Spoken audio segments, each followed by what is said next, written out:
Good afternoon and welcome to our video describing the process of inserting a Inset 2 cannula, Dana Inset 2 cannula for the Dana insulin pump.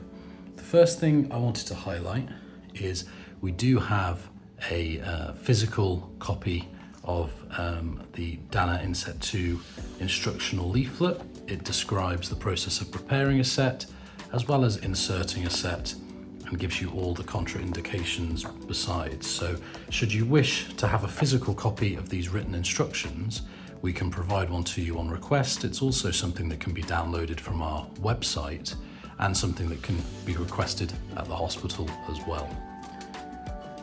So onto the main event, the Dana Inset 2.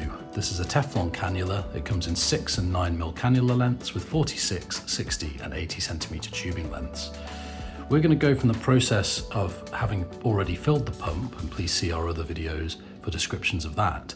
But effectively, we would imagine at this stage that your pump has a cartridge inserted, filled with insulin, and is looking for its tubing to be connected, ready to prime. So let's start there. The Inset 2 comes with plastic packaging on around the edge. We're going to grab this red pull tab, pull, and then get the plastic wrapping off from around the edge of the set. This then would allow us to use this lip that you can see there, the cap lip, and pull to pop the lid off. Keep the lid around as it's handy for catching insulin in later, and be careful when you're taking the lid off not to bend the needle. Okay, so the needle being exposed now, we should be careful around that, and we should find that our tubing is caught under a little white arm. If you gently pull to create a tension in the tubing and then push down, it should unclip from that arm before carefully unfurling the tubing from around the edge of the set. When you get to the end, if you were to continue pulling, you may risk lifting the cannula out of the cradle, something we're definitely trying to avoid. So make sure that you don't pull unduly once you've already unraveled it all. This cannula needs to stay pressed into its cradle. Okay, so we've freed our tubing, we have our tubing connection piece. This is going to attach into our pump, so we turn the pump upside down, we screw the tubing into place. It being reverse threaded, it goes the opposite direction to the direction you're expecting. I would then drop our cannula upside down in its lid so it can catch any insulin that may come out during the prime, before heading across in our pump to refill and to prime if needs be. Now, should you have used the auto setter, your pump would already be in the position ready to prime and you wouldn't have to navigate across, but for the purposes of this video, we've manually moved the pump across. Please see our other video on priming to describe that whole process. However, with the prime having been complete, we now are in a position to insert this infusion set. So picking it up, from now on, I only really want to hold it by these rougher corrugated sides, not the dimples, they are the firing buttons. So I'll hold it by these rougher edges. And first things first, we'll take this paper off the back. Okay, putting the set back flat on the table, I can hold it in place with 2 fingers on one hand, whilst I twist and pull the blue needle cover off with the other. With the needle cover out of the way, I'm now going to grab this white paper adhesive backing. I'm going to carefully pull the protective paper off the adhesive, working in the spiral that it wishes to come off in.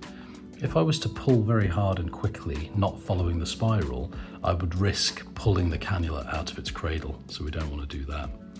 Okay, at this point, it can be quite tempting to put the tubing into the little cutout that's made for it. It can also be tempting to hold it in place with a finger. I wouldn't do either.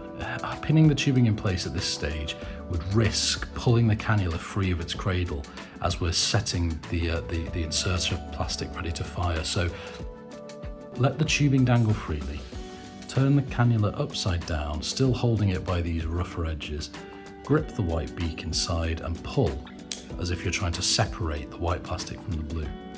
If you were to look at this side on now, you should see that the white plastic is running perfectly parallel to the blue, and it's not at any dodgy angle that could cause an incorrect insertion. With that being done, we turn our attention back to the tubing, and we need to put it inside of its little cutout ready for it. We don't want the tubing crossing over the top of the cannula to go to the cutout on the other side. We don't want the tubing caught up in the white plastic around the edges and introducing problems in the mechanism. And we don't want a great big loop of tubing inside either. We want it coming straight out the base of the cannula into the nearest cutout, and then from there it's going to go against the skin. You can see that there is an auspicious arrow there that's telling you which direction the tubing is going to end up pointing. So consider where you're wearing your cannula, which direction you'd like the tubing to point, and of course you can move this around to suit. Once you've got the correct location and you're happy with it, we're going to move our fingers finally round to these dimples that are on either side. One there and one there. So with the fingers on the dimples, we will squeeze simultaneously with even pressure. It will fire the set and will gently press on the back of the white plastic to ensure that the adhesive has stuck. We can now let go. The cannula will hold itself in the body.